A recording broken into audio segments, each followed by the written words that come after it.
Assalamualaikum warahmatullahi wabarakatuh. Selamat siang. Salam sejahtera untuk kita semua dimanapun kawan-kawan berada, seluruh mitra Sancaici Siger, dan calon mitra dimanapun berada. Hari ini saya akan mengupas tentang contoh-contoh tentang lanjaran dan skema dalam penanaman kacang sancaici, yang terutama lagi dari kelas ekonomi sampai dengan kelas perkebunan, ya, besar, ya. Nah, ini saya memperlihatkan kepada kawan-kawan di sini. Yang pertama adalah turus hidup, ya, dimana turus hidup ini begitu bisa buat dengan menggunakan jalur 1 lane, 2 lane, atau 3 lane. Maksudnya lane itu 3 jalur ini ya, talinya ya, atau kabel ya, seperti itu. Nah, bisa lihat kawan di sini. Di sini kami kasih kotak ini sancaici, ya, dimana ini tombaknya, ya, titik awal, karena ini terus hidup. Nah, terus hidup ini bisa berubah gamal, pohon gamal atau pohon dadap, ya, atau pohon yang lain lah yang kawan-kawan ketahui di tempat kawan-kawan seluruhnya, yang pohon yang mampu tumbuh hidup, ya, pohon apapun lah, ya, yang jelas yang ada di lokasi kawan-kawan, ya.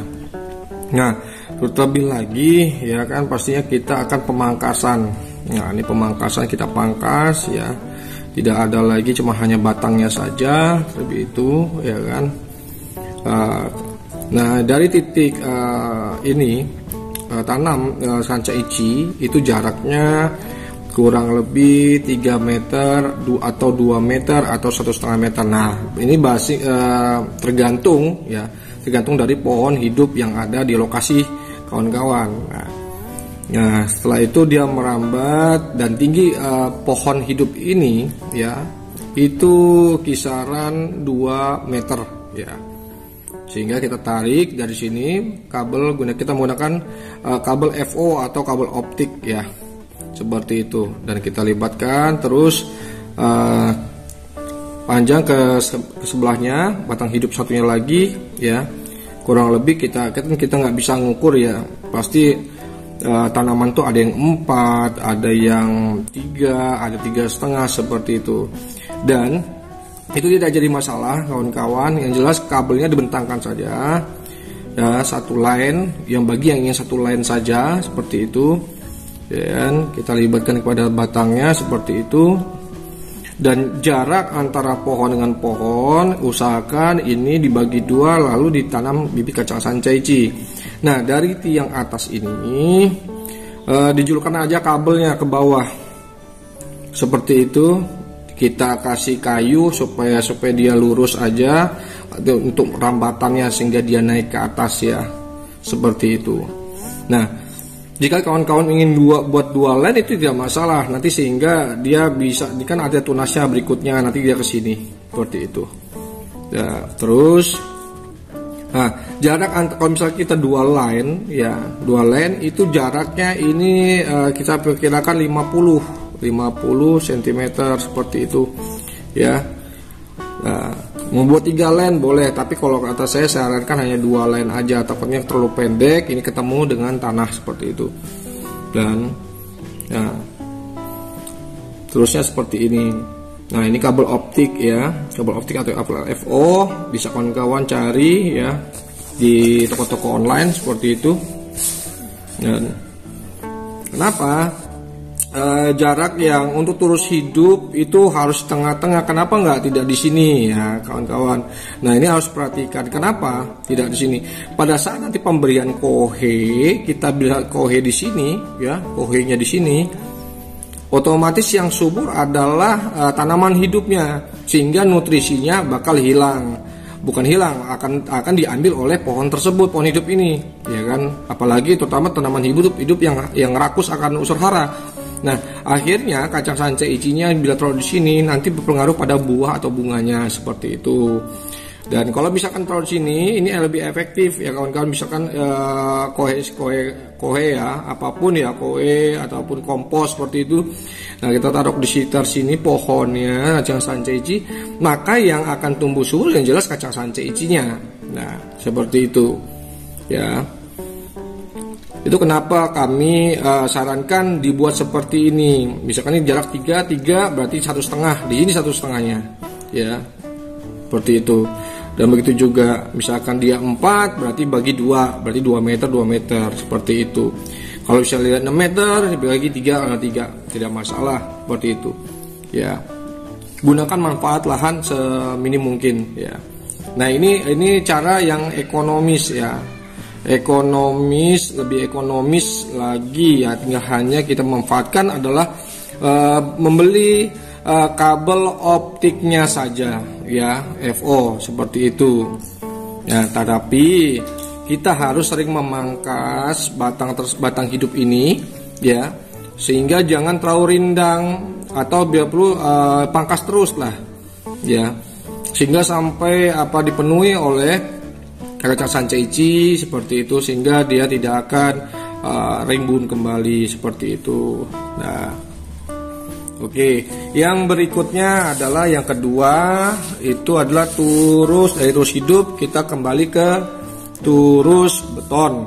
Nah, ini udah skala perkebunan ya kawan-kawan.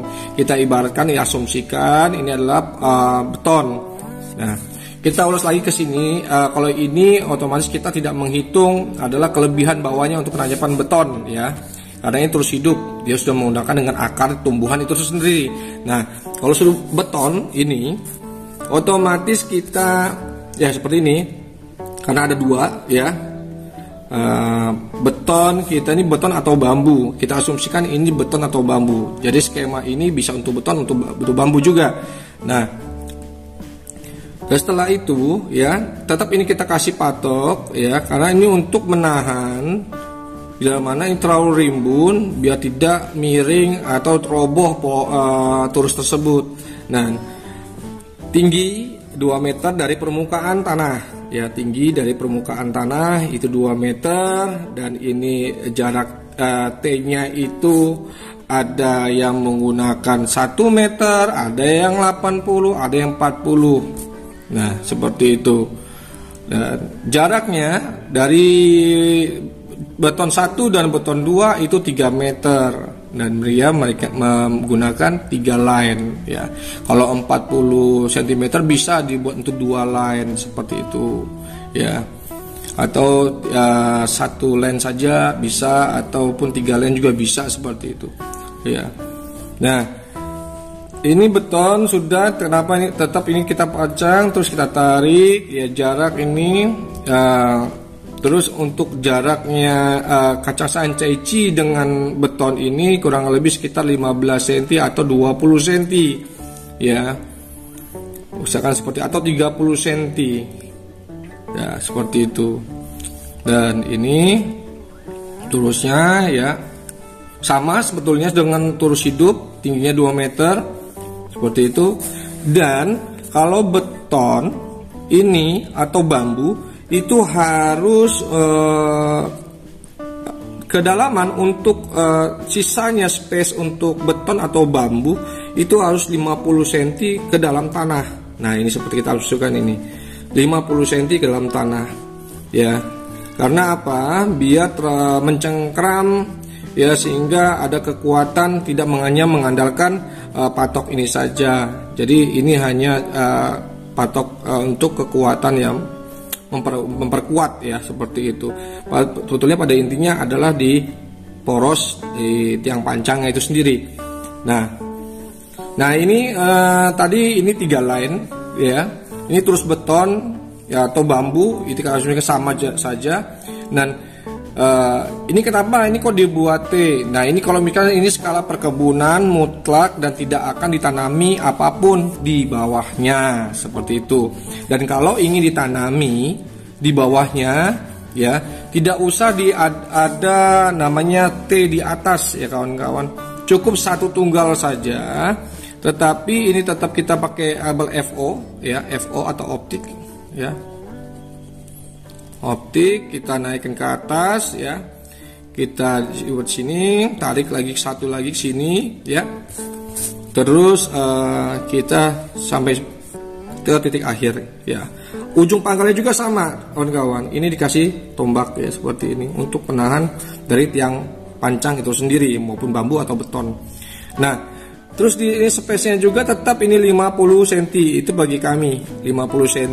Jadi 2 meter kalau 50 cm ya nggak masalah, atau 8 atau 80 deh nggak masalah ya. Asal dia jangan menjuntai sampai ke bawah seperti itu. Dan ini tetap titiknya ini jaraknya 3 meter, tetap ini ya di sini, sanca icinya tetap di sini ya kawan. Jadi melibat seperti ini ya, naik ke atas. Seperti itu. Ini juga melibatnya kencang sanca icinya ya. Ya. Mohon maaf ini terlalu keren ini ya. Cara gambarnya ya. Kita asumsikan seperti ini. Dan nah seperti itu ya kawan. Nah, sehingga apa? Ada kekuatan. Nah, kekurangan dari beton ya dengan bambu. Misalkan ini beton dan bambu ya. Dari turus hidup juga. Nah, kekuatannya ya semua itu ada plus dan minus ya. Tergantung bagaimana cara pandang kita memilih ya yang terbaik untuk tanaman kacang sanca ici yang kita tanam di kebun kita. Kalau ingin keawetannya ya saya asumsikan ya ini. Cuman nilainya luar biasa ya. Expensive lah ya, tinggi. Ibaratnya pengeluarannya terlalu besar. Ya kalau ini pengeluaran terlalu besar, belum kita pengeluaran terlalu besar, terus lagi pula tenaga kerja yang dibutuhkan pun banyak, seperti itu ya.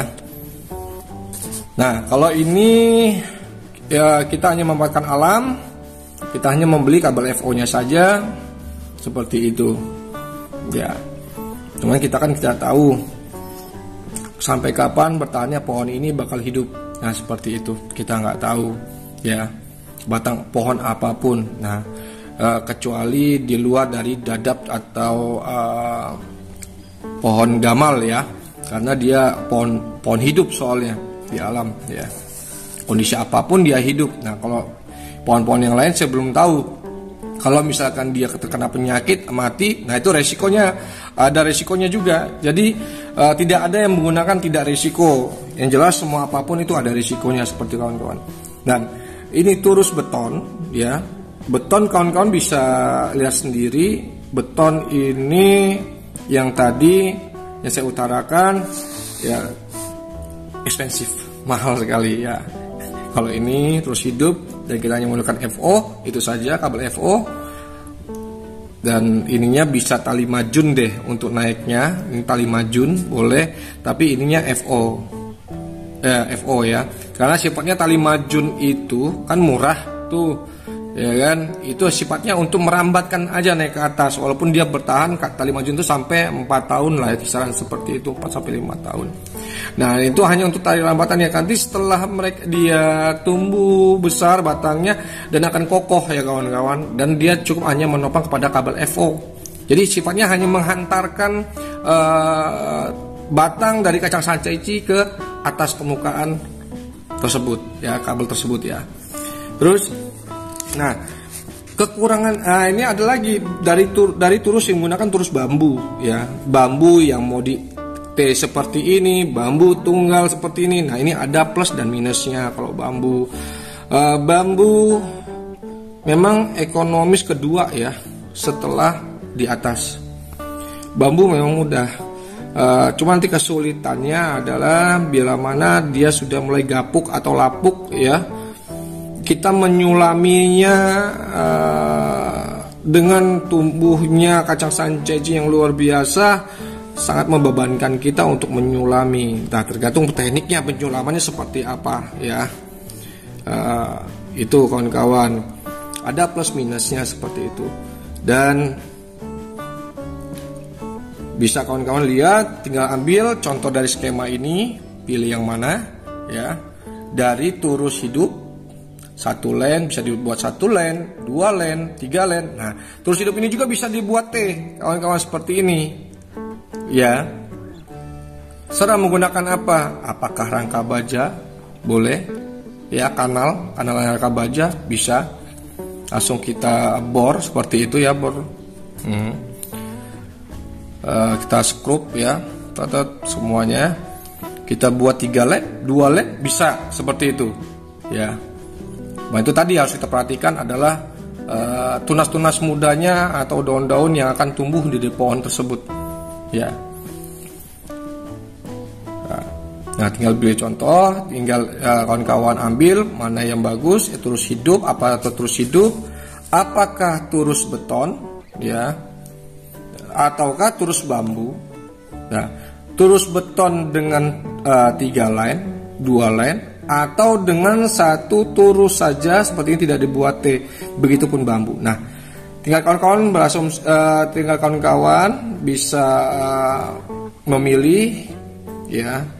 Bisa merekap atau berapa pengeluarannya. Dan untuk jangan lupa, jangan hanya kita mementingkan ekonomisnya, tetapi kita harus memikirkan juga adalah ketahanan ya, atau masa. Ya. Nah, kenapa? Kalau kita mau berpikirkan ekonomis, nah, bisa saja. Tetapi ketahanan tentunya harus dijaga juga. Seperti itu. Kita mikir ekonomis, ternyata arti kendalanya di lapangan dengan pertumbuhan yang subur yang sanca ici, ada yang patah, ada yang ambruk seperti itu, dan membuat kita akhirnya karena kita lupa menyulaminya, terlambat menyulaminya, akhirnya ya resiko pun ada kita sendiri karena terlalu ekonomisnya seperti itu. Ya, jadi tinggal dipilih kawan-kawan. Tolong dilihat juga adalah masa pemakaian dari turus itu sendiri ya. Karena sifatnya kacang sanca ici kawan-kawan sendiri tahu tumbuhnya hingga sampai 15 tahun bahkan lebih jika tergantung perawatan. Ingat ya, saya tidak mengasumsikan tanaman ini sampai 20 tahun, tidak. Tetapi tanaman ini bisa sampai 20 tahun, 15 tahun sampai 20 tahun bila mana dirawat dengan baik ya. Jangan nanti berasumsi bibit 3 tahun. Nah, sekarang saya tanya, bibit 3 tahun itu emang bagus ya kan, tapi kan kawan-kawan tidak tahu dari mana bibit itu berasal ya. Oke, sekian dulu dari Sanca Ici Siger ya, melaporkan kami bersama rekan-rekan mitra di Sumatera selalu mendukung aktivitas pertanian kemitraan. Salam sehat selalu, sejahtera untuk kita semua. Assalamualaikum warahmatullahi wabarakatuh. Salam sehat.